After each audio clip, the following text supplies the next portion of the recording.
जय। शंकर भगवान की जय। तो महाराज एक छोटा सा बालक गुरु के द्वारा दिया हुआ मंत्र के द्वारा भगवान को प्राप्त किया। अपने भाव को भगवान के चरणों में समर्पित करते हुए भगवान ने आशीर्वाद दिया है कि तुम 36,000 वर्ष तक राज्य करोगे और सप्त ऋषियों का स्थान कहां है, उससे भी ऊपर तुम्हारा स्थान होगा। ध्रुव तारा बनकर के तुम अटल रहोगे। दिन में जब विवाह होता है ना, तो ध्रुव तारा, रात्रि में जब विवाह होता है तो ध्रुव तारा दिखाता है। जिस प्रकार से ध्रुव तारा अटल है, उसी प्रकार से तुम्हारा सौभाग्य सुहाग भी अटल रहे। इसके उपरांत आज जब उत्तानपाद को पता चला कि मेरे पुत्र ने आज भगवान से आशीर्वचन दिया है, सज धज करके आज उनकी अवगानी करने के लिए आज उत्तम भाई भी आए हैं, सभी आए हैं। ध्रुव को राजपाट दे करके आज उत्तानपाद वहां से चले गए। जैसे सुरुचि ने ध्रुव को फटकारा था, आज वह भी अपने में बहुत पश्चाताप करने लगे। और देखते देखते एक दिन उत्तम शिकार खेलने के लिए वन में गया। यक्षों के द्वारा मृत्यु को प्राप्त हो गया। ध्रुव जी को जब पता चला, एक अक्षौणी सेना लेकर के चले गए। कई यक्षों को मृत्यु के घाट में उतार दिया। उसी समय स्वयंभू मनु आ गए। कहा, पौत्र, ये तुम्हारे मित्र हैं, इनके साथ तुम शत्रु भाव नहीं रखो। इन्होंने तुम्हारे भाई को उत्तम को नहीं मारा। और पुनः ध्रुव जी ने प्रणाम करते हुए अपने स्थान पर आए और ध्रुव जी ने राजपाट किया। इसके उपरांत ध्रुव लोक से, सप्त ऋषियों से भी ऊंचा स्थान ध्रुव लोक में आज भी जो ध्रुव तारा देखने को, उनकी कथा अमर है महाराज। ऐसा जीवन हमारा बन जाए जिस पुराणों में ऐसी की महिमा आज गाई जा रही है, ऐसी महिमा, ऐसा इतिहास हम भी बना करके जाएं कि आने वाली जो पीढ़ी है उसका अनुसरण करें, नाम कमाएं, ऐसा नाम जिसमें समाज की भलाई हो। ऐसा नाम कमाने के लिए प्रभु ने हमें मृत्युलोक में भेजा है। ये पुराण रचे हैं, 4 वेदों की रचना हुई है, शास्त्रों की रचना हुई है, परंतु आज कौन शास्त्रों का अध्ययन कर रहा है, कौन पुराणों का अध्ययन कर रहा है। केवल उदंभरणो जीवाः, हम शिक्षा भी ले रहे हैं जितने में मेरा परिवार पल जाए। ठीक है महाराज, सामाजिक भी हमें बनना है। हम अपने परिवार के साथ में 2-4 परिवारों को पालने की हमारे अंदर सामर्थ्य हो, वह है मानव महाराज। इसके उपरांत आगे सुखदेव महाराज बताते हैं कि हे राजन, ऋषभ देव जी ने ग्रस्त धर्म की शिक्षा देवराज इंद्र से प्राप्त की और इंद्र ने अपनी पुत्री इरावती का विवाह ऋषभ देव जी से किया। यथा समय पर 100 पुत्रों को जन्म दिया और उनमें से सबसे बड़े पुत्र का नाम था भरत, और भरत से ही हमारे देश का नाम पड़ा भारत। भरी भारत माता की। देखो कैसी हमने कहां जन्म लिया है हमारा भारत वर्ष में, और पूरे विश्व की मां है। क्या पाकिस्तान माता की जय करते हो कोई? अमेरिका माता की जय करते हैं कहीं? तो हमारी भारत माता की जय होती महाराज। ऐसी भारत माता के गोद में हमने जन्म लिया है। हम अपने को सामान्य नहीं मानना चाहिए महाराज। उससे भी हमने उत्तराखंड देवभूमि है, यहां जड़ भी चेतन है महाराज, कण कण में देव का वास है। जब स्वर्गारोहण हुआ, देवता कहीं और जगह नहीं गई, यही उत्तराखंड में ये देवभूमि है। इसकी पवित्रता हमारे हाथ में है।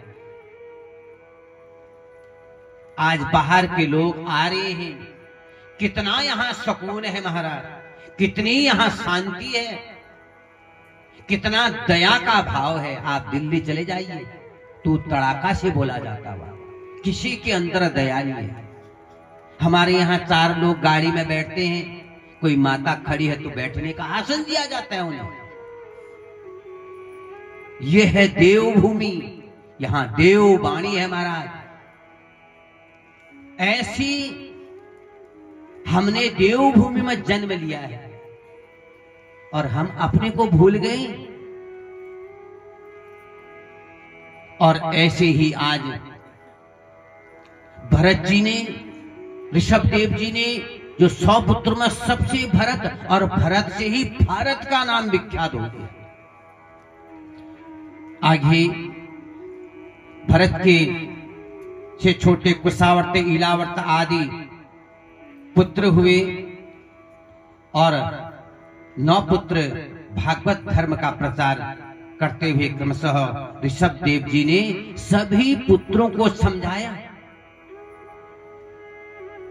पहले माता पिता परिपक्व हो महाराज।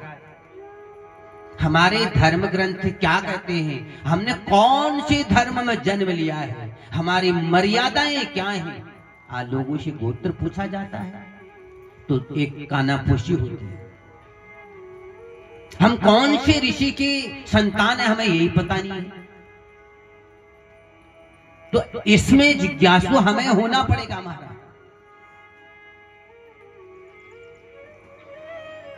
ऋषभदेव जी ने सभी पुत्रों को बैठाया है, कहा कि हे पुत्रों, जब तक मनुष्य को भगवान का सामीप्य प्रदान न हो जाए तब तक ये शरीर व्यर्थ है हमारा।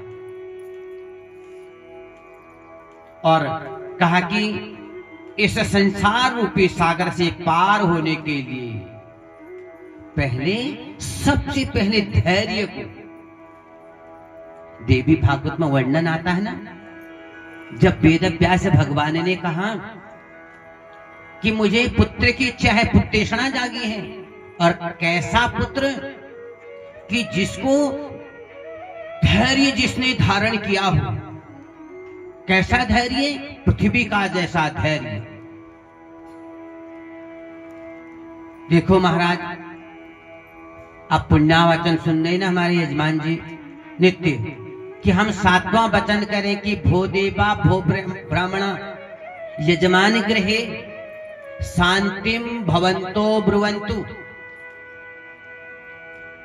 और धरती माता ने कितना पाप का बोझ को धारण किया है, तब भी धरती माता क्या है? शांत है। शंकासुर विपत्तौ च यथा शांति धरातले तथा च देव देवानां तां च शांतिं ब्रुवन्तु। ये पुण्य वचन जो विशिष्ट कार्य जब घर में किए जाते हैं, हमने गणेश जी का आह्वान किया, गणेश पूजा कर, दूसरे में 16 मातृकाओं का पूजन किया, तीसरे में जिस पितरों की छत्र छाया में हम पल रहे हैं उन पितरों का आह्वान किया, और चौथे में तो गुरु का नंबर है। जिस गुरु को आपने यहां 10-12 ब्राह्मणों को आमंत्रित किया है आपने, और नित्य ब्राह्मणों का बुला रखा, तो उनका काम नहीं खाना पीना मौज मस्ती करना।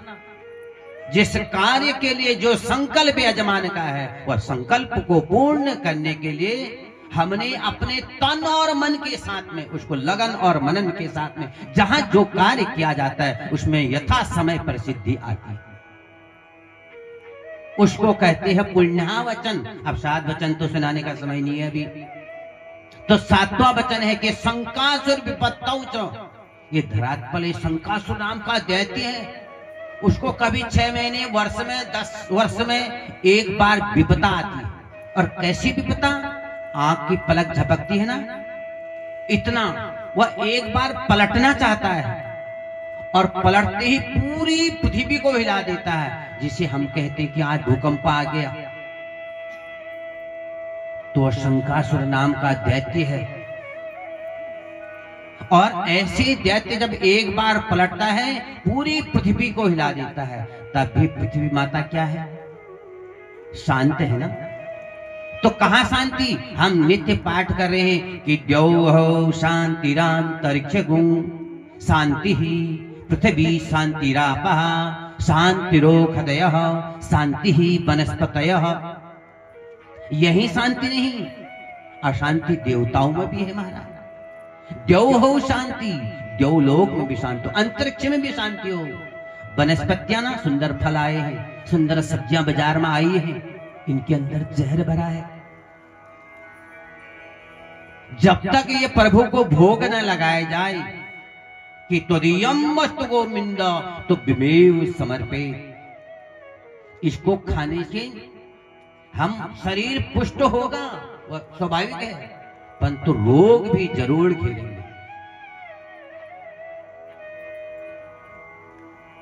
तो इनको खाने से भी पहले प्रार्थना करनी है, तब ये रोग को दूर करते हैं महाराज। वनस्पतयः शांति, इस वनस्पति में शांति आ जाए। आज गर्भ में जीव आ रहा है, दवाओं का सेवन करते हैं और उसका जीवन ही दवाओं के साथ वो जी रहा है। कारण कौन है? हम कारण है महाराज।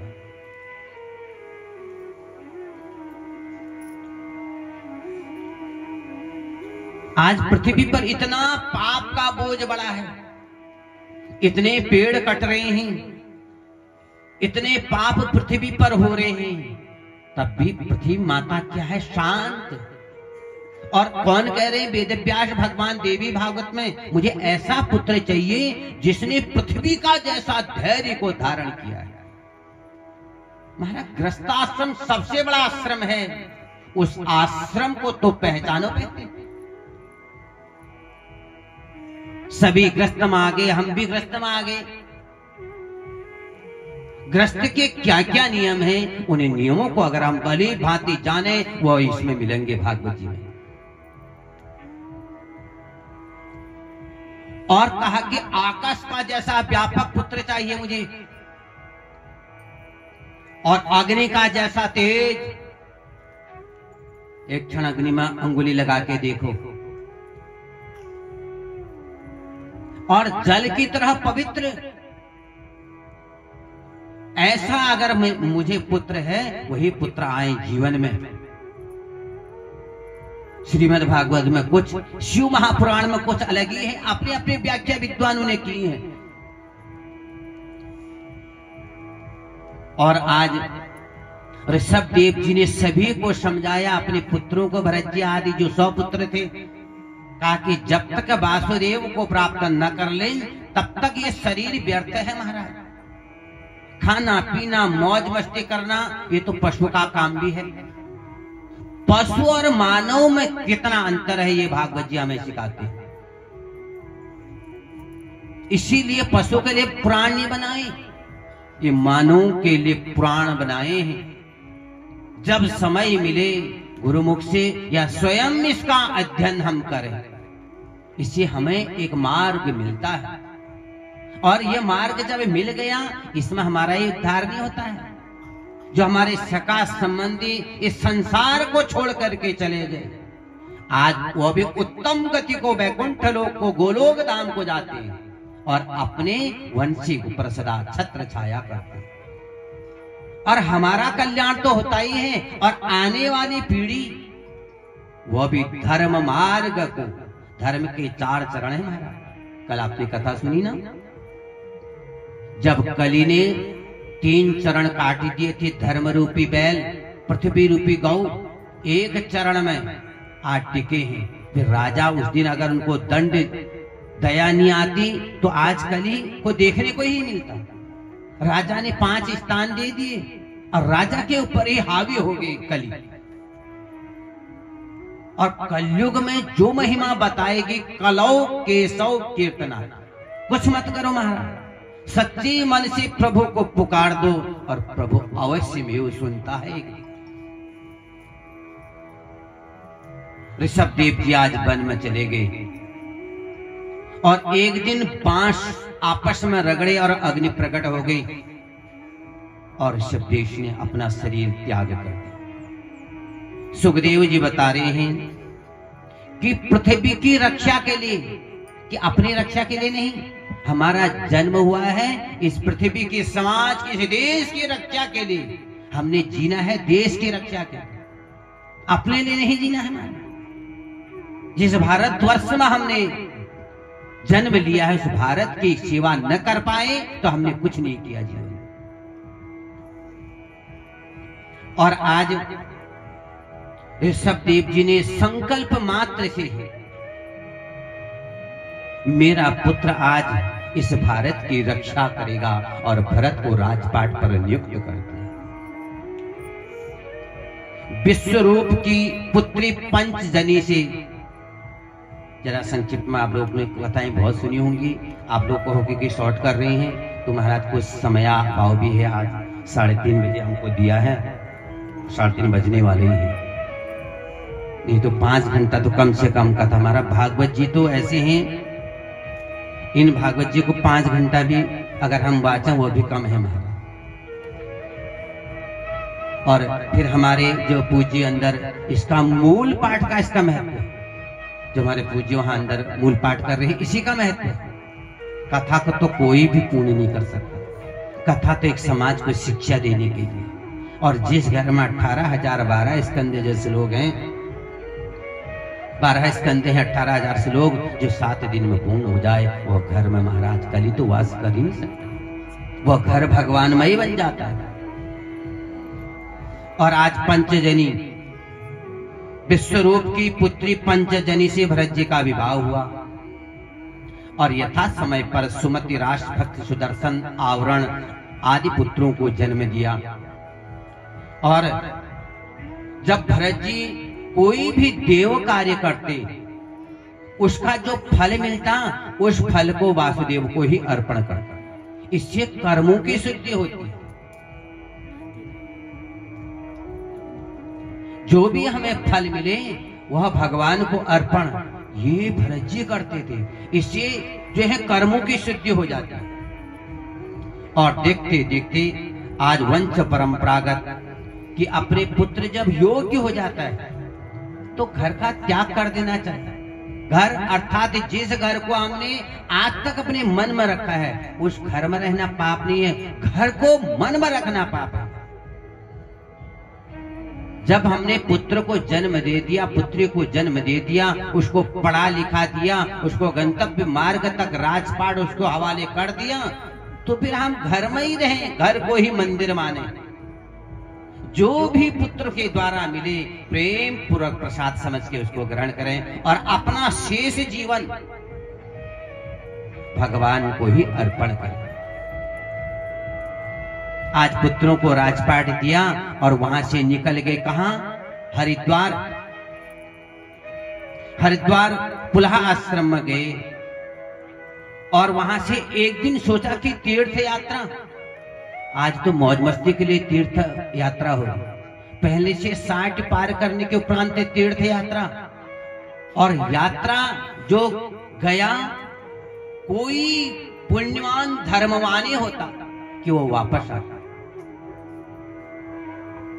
आज तो पैसा भी है परंतु उस भाव से हम नहीं जा रहे। यात्रा 60 के बाद ही बताई गई, क्योंकि वो पूर्ण रूप से परिपक्व हो जाता है, यात्रा के महत्व को समझता है। आज तो गाड़ी है, 2-4 घंटे में निकल गए, इसीलिए तो तीर्थों का सार चला गया। सत्यम नास्ति तपः नास्ति, सत्य नहीं रहा, आडंबर ज्यादा होने लगा। तभी तो सार का जो महत्व है, तीर्थ का जो महत्व है, परमात्मा में मिल गया। और देखते देखते एक बार भरत जी गंडकी के नदी में मृगछाला बिछा, कहाँ है गंडकी नदी? यात्रा भोतुल कर रहे हैं नेपाल में। तो महाराज वहां मृगछाला बिछा करके आज वहां बैठ गए, सोचा कि शेष जीवन यही मैं भजन करूं भगवान का। और देखते देखते एक दिन आज एक मृग, जब सिंह ने दहाड़ मारी और वह मृगी सगर्भा थी, अपने प्राणों को बचाने के लिए गंडकी नदी में उछाल लगा दी और गर्भस्राव हुआ।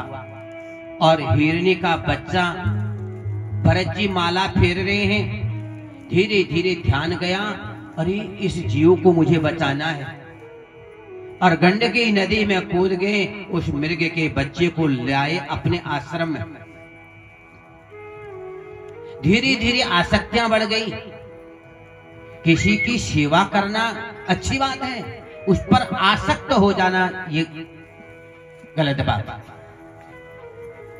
समाज की सेवा, चराचर प्राणियों की सेवा करना ये मनुष्य का धर्म है, और उसको अपने साथ ही हिलाना डुलाना, जैसे आज देखा जा रहा है, कारों में कुत्तों को बैठा करके ले जा रहा है, अपने साथ कुत्तों को सुलाया जा रहा है। तो अंततोगत्वा फिर हमारी भरत जी एक शिक्षा दे रहे हैं हमें कि अपने आश्रम में उस हिरण के श्रावक को ले आए, धीरे धीरे हरी धूप उसके मुख में डालने लगे, और धीरे धीरे भजन छूटता गया, मोह बढ़ते गया। ये मोह को त्यागने की भी तो एक सामर्थ्य होनी चाहिए महाराज। और धीरे धीरे एक दिन जब उस हिरण का शावक बड़ा हो गया, वो धूप को चढ़ते चढ़ते आश्रम से अन्यत्र चला गया, अपने झुंड में मिल गया। भरत जी ने सोचा कि नित्य की भांति वन में आज जड़ी बूटी खा करके मेरे आश्रम में आ जाएगा। भरत जी पूरे दिन भर भजन तो नहीं किया, उसी के उसमें रह गए, खूब ढूंढा नहीं मिला। और आज देखते देखते भरत जी अंतिम समय में, भगवान का नाम आना कठिन है महाराज। कल आपने भीष्म पितामह की कथा श्रवण करी ना, तो भीष्म पितामह ने कहा कि हे प्रभु, मैंने जैसे तुम्हारे प्रण तोड़े हैं, भगवान ने कहा था ना, कौरव पांडवों के युद्ध में मैं अस्त्र शस्त्र नहीं होता। और भीष्म पितामह ने कहा कि मैं ऐसी बाणों की वर्षा करूंगा, तुम विवश हो जाओगे, मैं तुम्हारे प्रण तोड़ दूं। भगवान ने रथ का पहिया, अपने भक्त की रक्षा के लिए भगवान अपने प्रणों को भी तोड़ देते। और अगला जन्म हिरण कहते कहते हुए अपने प्राणों को छोड़ा, अगला जन्म हिरण ही बने। परंतु पूर्व स्मृति आज थी, अपने परिवार को छोड़ दिया, मां को छोड़ दिया, चढ़ते चढ़ते आज पुलहा आश्रम में ही रही। महाराज पशु पक्षी भी, उनके पास भी एक दिव्य ज्ञान होता है। कोई आश्रम में पशु पाले जाते हैं, वो दिन भर वहां पर भजन सुनते हैं, वेद की ध्वनियां सुनते हैं, समझ लीजिए उनका जीवन उद्धार हो रहा, उनका जीवन का। इसीलिए यज्ञ आगादि में कोई पक्षी कोई पशु आ जाए, उसका तिरस्कार नहीं करना है। देवता किस रूप में आ जाए ये कोई भी नहीं जानता है। और धीरे धीरे आज जो है भरत जी आज अपने परिवार को छोड़ करके पुलहा आश्रम में ही, शरीर से पशु हैं, ज्ञान मानव से ज्यादा है। 2-4 दिन पशु को पालो ना, और वो जब समझते हैं कि मेरे स्वामी हैं, वो भी अपने स्वामी की आवाज रंबाने लगते, गौ माता। कि मेरे स्वामी आ रहा, मुझे घास देगा, मुझे जल देगा। अपने स्वामी से उसका भी लगाव होता है। भरत जी आज शेष जीवन आश्रम में बिताया और अंतिम समय में गंडकी की नदी में अपने शरीर को डुबा दिया। पुनः जन्म मिला आंगिरस गोत्र के, यहां ब्राह्मण कुल में जन्म लिया और पूर्व स्मृति बनी थी। और आज उनकी 2 पत्नियां थी और बड़ी से 100 पुत्र और छोटी से 1 पुत्र और 1 पुत्री जन्म दिया। और ये भरत जी थे। मृग शरीर छोड़ करके भरत जी आज जन्म लिया और नामकरण संस्कार संपन्न हुआ, नाम रख दिया जड़ भरत। अपने परिवार में अपने को पागलों का सत्र, उन्हें सोचा कि अगर मैं पागल भेष नहीं बनाऊं, जो आज आप पागल कहते नहीं, पागल नहीं है हमारा, ये सिद्ध पुरुष हैं, ये समाज को पागल बना रहे हैं। क्योंकि अगर इनसे मोह माया हो जाएगी तो ये परमात्मा के साथ इनका मिलन कैसे हो। आज जड़ की तरह पड़े रहे और देखते देखते आज भाइयों ने भी सोचा कि हमारा भाई एक तो पागल है, उन्हें अपने घर पर जो राजपाट जब बंटवारा हुआ कुछ स्थान भी नहीं दिया और वो जहां मिल जाए सड़ा गला खा लेते थे, खेतों में ही पड़े रहते। और एक दिन लुटेरे आए, सोचा कि भद्रकाली में एक हष्ट-पुष्ट शरीर वाला कोई मिल जाए और अगर भद्रकाली के वहां नरबलि दी जाए जिससे हमारी मनोकामनाएं पूर्ण हो। चारों तरफ दृष्टि पड़ाई और एक खेत में जड़ भरत जी जड़ की तरफ पड़े थे और लुटेरे ले गए हैं आज। और भद्रकाली के नीचे और जैसे तलवार उताई है उस मूर्ति से भद्रकाली प्रकट हो गई। बोले भद्रकाली मैया की। और आज उस जो लुटेरे थे, जो जड़ भरत जी की बलिदान देने के लिए, नर बलि देने के लिए मां जगदम्बा भद्रकाली रूप में प्रकट होकर के उन लुटेरों की बलिदान किया है। और आज जड़ भरत जी ने सोचा कि मेरी रक्षा करने वाली जगदम्बा कौन है। आज भरत जी ने मां जगदम्बा के चरणों में प्रार्थना करी है और देखते देखते आज भद्रकाली प्रत्यक्ष रूप में आज उनको दर्शन दिए हैं। आइए एक क्षण जो भद्रकाली के चरणों में जड़ भरत जी ने भाव को प्रकट किया है, एक क्षण हम भी करें उसके प्रांत की आरती का ही समय हो जाता है। बोले कृष्ण कन्हैया लाल की जय, जगदम्बे मैया की जय हो, बोले भगवती मैया की जय। कोई देना सहारा दे, हम तेरा सहारा है। कोई देना सहारा दे, हम तेरा सहारा है। कोई देना सहारा दे, हम तेरा सहारा है। कोई देना सहारा दे, हम तेरा सहारा है। दुनिया में दुनिया में दुनिया में सिवा तेरे नहीं कोई हमारा है।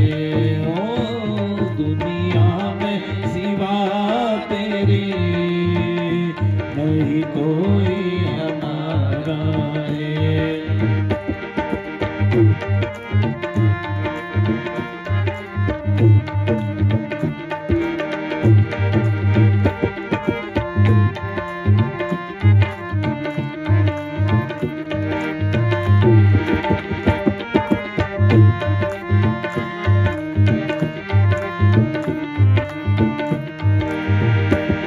क्या मांगू जमाने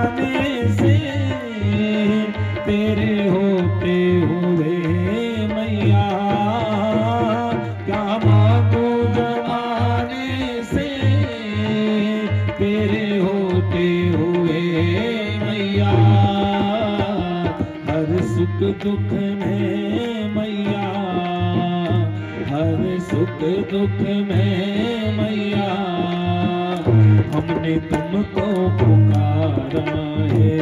ओ हर सुख दुख में मैया, हमने तुमको पुकारा। कोई देना सहारा दे, हमें तेरा सहारा है। कोई देना सहारा दे, हमें तेरा सहारा है। दुनिया में दुनिया में दुनिया में सिवा तेरे नहीं कोई हमारा है। दुनिया में सिवा तेरे नहीं कोई हमारा है।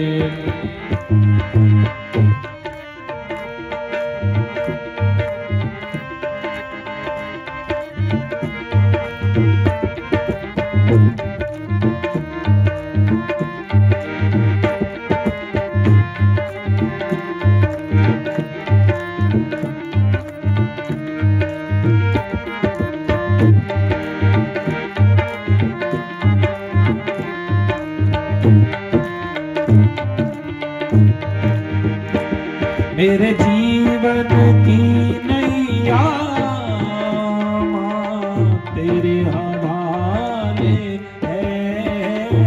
मेरे जीवन की नैया माँ तेरे हवाले है।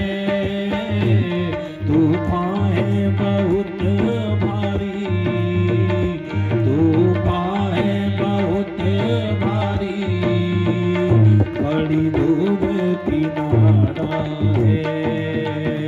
कोई देना सहारा दे, हमें तेरा सहारा है। कोई देना सहारा दे, हमें तेरा सहारा है। कोई देना सहारा दे, हमें तेरा सहारा है। दुनिया में सिवा तेरे नहीं कोई हमारा है। दुनिया में सिवा तेरे नहीं कोई हमारा है।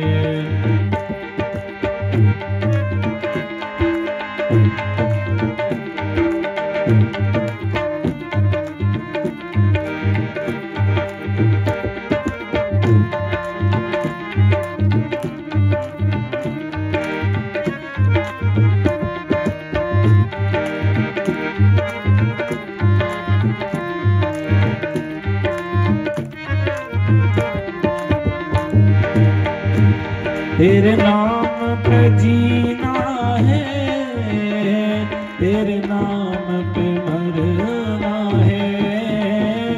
तेरे नाम पे जीना है, तेरे नाम पे मरना है।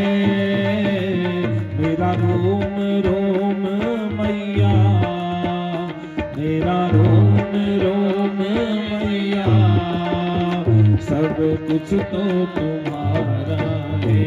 ओ कोई देना सहारा दे, हमें तेरा सहारा है।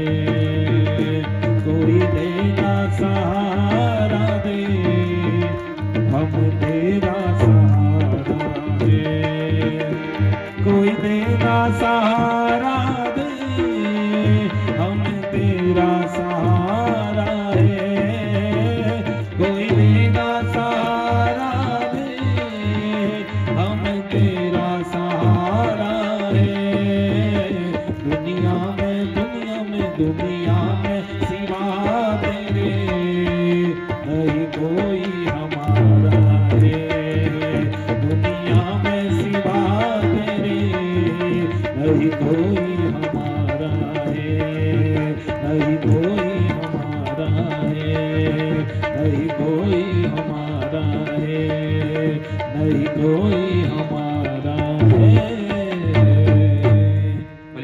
भद्रकाली मैया की जय हो। जगदम्बे मैया की जय हो। कालिका मैया की जय हो। सरस्वती मैया की जय हो। इस प्रकार से आज जड़ भरत जी भद्रकाली के चरण में पड़े।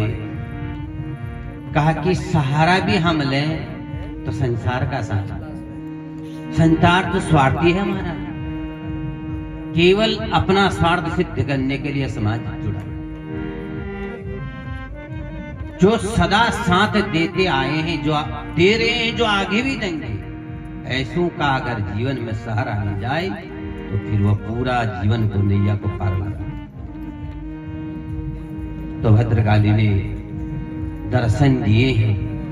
आगे राजा रहुगण को जो ज्ञान जड़ भरत जी को उन्होंने मूर्ख समझा, ऐसे अज्ञानी राजा भी हैं आज, जो ऐसे शिक्षक, जो शिक्षित लोग हैं, जो धार्मिक लोग हैं, आज ऐसे राजा लोग उनका तिरस्कार करते हैं। ऐसे राजा रहुगण की मुलाकात हुई जड़ भरत से। हष्टपुष्ट शरीर वाला पालकी को ढोने के लिए चाहिए था। जड़ भरत जी उछल उछल के चलते थे। अच्छा, आपको देरी तो नहीं हो रही? 3:30 सबका मन चला गया होगा महिला संगीत में। क्या बताओ, कल 3:30 का समय दिया था ना माता जी ने। ये जाने वाले भी होंगे।